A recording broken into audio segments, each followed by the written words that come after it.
BBMP ಆಟದ ಮೈದಾನದ gate ಬಿದ್ದು ಬಾಲಕ ನಿರಂಜನ್ ಸಾವನ್ನಪ್ಪಿದ ಬಳಿಕ ಬೆಂಗಳೂರಿನಲ್ಲಿ ಇರುವಂತಹ ಎಲ್ಲ ಆಟದ ಮೈದಾನಗಳ ಗೇಟ್ ನಿರ್ವಹಣೆ ಯಾವ ರೀತಿ ಇದೆ ಅನ್ನೋದನ್ನು ನೋಡೋದಕ್ಕೆ ಬಿಬಿಎಂಪಿ ಮುಂದಾಗಿದೆ. ಆ ಮೂಲಕ ಎಚ್ಚೆತ್ತುಕೊಳ್ಳುವ ಕೆಲಸವನ್ನು ಮಾಡಿದೆ. ಇದಾಗಿರೋದು ಡಿಸಿಎಂ ಸೂಚನೆ ಮುಖಾಂತರ ಅನ್ನೋದು ತಿಳಿದು ಬರ್ತಾ ಇದೆ. ಡೀಟೇಲ್ಸ್ ಇದೆ, ನೋಡ್ಕೊಂಡು ಬರೋಣ ಬನ್ನಿ. ಬಿಬಿಎಂಪಿ ಮೈದಾನದ ಗೇಟ್ಗೆ ಬಾಲಕನ ಸಾವಿನ ಬಳಿಕ ಎಚ್ಚೆತ್ತ ಬಿಬಿಎಂಪಿ. ನಗರದ ಪಾರ್ಕ್ ಆಟದ ಮೈದಾನಗಳ ಪರಿಶೀಲನೆ. ಬಿಬಿಎಂಪಿ ಆಟದ ಮೈದಾನದಲ್ಲಿ ಗೇಟ್ ಬಿದ್ದು ಬಾಲಕ ಸಾವು ಪ್ರಕರಣದ ಬಳಿಕ ಬಿಬಿಎಂಪಿ ಎಚ್ಚೆತ್ತಂತೆ ಕಾಣ್ತಾ ಇದೆ.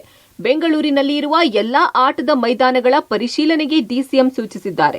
ಬಿಬಿಎಂಪಿ ಮುಖ್ಯ ಆಯುಕ್ತ ತುಷಾರ್ ಗಿರಿನಾಥ್ ಅಧಿಕಾರಿಗಳಿಗೆ ಸೂಚನೆ ಕೊಟ್ಟಿದ್ದು, ಮುಂದಿನ ತಿಂಗಳ ಒಳಗೆ ರಿಪೋರ್ಟ್ ನೀಡಲು ಸೂಚಿಸಿದ್ದಾರೆ. ನಿರ್ವಹಣೆ ನಿರ್ಲಕ್ಷ್ಯ ಮಾಡಿದ್ರೆ ಅಧಿಕಾರಿಗಳ ವಿರುದ್ಧ ಕ್ರಮದ ಎಚ್ಚರಿಕೆ ಕೊಟ್ಟಿದ್ದಾರೆ. ಕಳೆದ 3 ದಿನಗಳ ಹಿಂದೆ ಮಲ್ಲೇಶ್ವರಂನ ಆಟದ ಮೈದಾನದ ಗೇಟ್ ಬಿದ್ದು ಬಾಲಕ ಸಾವನ್ನಪ್ಪಿದ್ದ. ಇದರಿಂದ ಬಿಬಿಎಂಪಿ ವಿರುದ್ಧ ಜನಾಕ್ರೋಶ ವ್ಯಕ್ತವಾಗಿತ್ತು. ಡಿಸಿಎಂ ಡಿಕೆ ಶಿವಕುಮಾರ್, ಆರೋಗ್ಯ ಸಚಿವ ದಿನೇಶ್ ಗುಂಡೂರಾವ್ ಮೃತ ಬಾಲಕನ ಮನೆಗೆ ಭೇಟಿ ನೀಡಿ ಸಾಂತ್ವನ ಹೇಳಿ ಪರಿಹಾರ ಕೊಟ್ಟರು. ಡಿಸಿಎಂ ಡಿಕೆ ಶಿವಕುಮಾರ್ ಬಿಬಿಎಂಪಿ ವ್ಯಾಪ್ತಿಯ ಎಲ್ಲಾ ಪಾರ್ಕ್ ಆಟದ ಮೈದಾನಗಳ ನಿರ್ವಹಣೆ ಪರಿಶೀಲಿಸೋಕೆ ಬಿಬಿಎಂಪಿ ಮುಖ್ಯ ಆಯುಕ್ತರಿಗೆ ಸೂಚಿಸಿದ್ದಾರಂತೆ.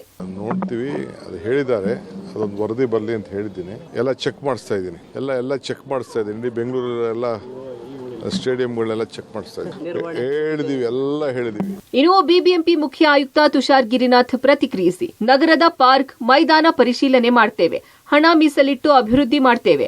ಮತ್ತೆ ಇದೇ ತರ ಆಗದಂತೆ ಎಲ್ಲಾ ಪಾರ್ಕ್ ಆಟದ ಮೈದಾನ ಪರಿಶೀಲನೆಗೆ ಸೂಚಿಸಿದ್ದೇನೆ ಅಂತ ಹೇಳಿದ್ರು. ಮುಂದಿನ ತಿಂಗಳ ಒಳಗೆ ವರದಿ ನೀಡಿ ನಿರ್ವಹಣೆ ಮಾಡದೇ ಇರುವ ಇಂಜಿನಿಯರ್ಗಳ ವಿರುದ್ಧ ಕ್ರಮ ಆಗಲಿದೆ ಅಂತ ಹೇಳಿದ್ರು. ಪಾರ್ಕ್ಗೆ ನಾವು ಈಗಾಗಲೇ ಸುಮಾರು ಹಣ ಇಟ್ಕೊಂಡು ಮೇಂಟೆನೆನ್ಸ್ ಹಣ ಪ್ರತಿ ಸಲ ಟೆಂಡರ್ ಮಾಡ್ತಾ ಬರ್ತಾ ಇರ್ತೇವೆ. ಹೀಗಾಗಿ ಆ ಪ್ಲೇ ಗ್ರೌಂಡ್ಗೆ ಇವತ್ತು ನಾಳೆ ಒಂದು ಸರ್ಕ್ಯುಲರ್ ಆಗಿಬಿಟ್ಟು ಹೇಗೆ ಮಾಡಬೇಕು ನಿರ್ವಹಣೆ ಅಂತ ನಾವು ಮಾಡಿ, ಎಲ್ಲಿ ಈಗಾಗಲೇ ಮೇಂಟೆನೆನ್ಸ್ ಏನು ಮಾಡ್ತಾ ಇದ್ದಾರೆ ಪಾರ್ಕ್ಗಳಲ್ಲಿ, ಅದು ಈಗಾಗಲೇ ಒಂದೊಮ್ಮೆ ಚೆಕ್ ಮಾಡ್ತಾ ಇದ್ದೀವಿ. ನಾವು ಅದರ ಮೇಲೆ ಕ್ರಮ ಕೈಗೊಳ್ಳುತ್ತೇವೆ. ಒಟ್ಟಾರೆ ಬಿಬಿಎಂಪಿ ಅಧಿಕಾರಿಗಳ ನಿರ್ಲಕ್ಷ್ಯಕ್ಕೆ ಬಾಲಕ ಸಾವನ್ನಪ್ಪಿದ್ದಾನೆ.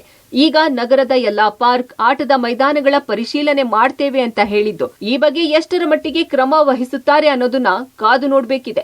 Lokesh, public TV, Bengaluru.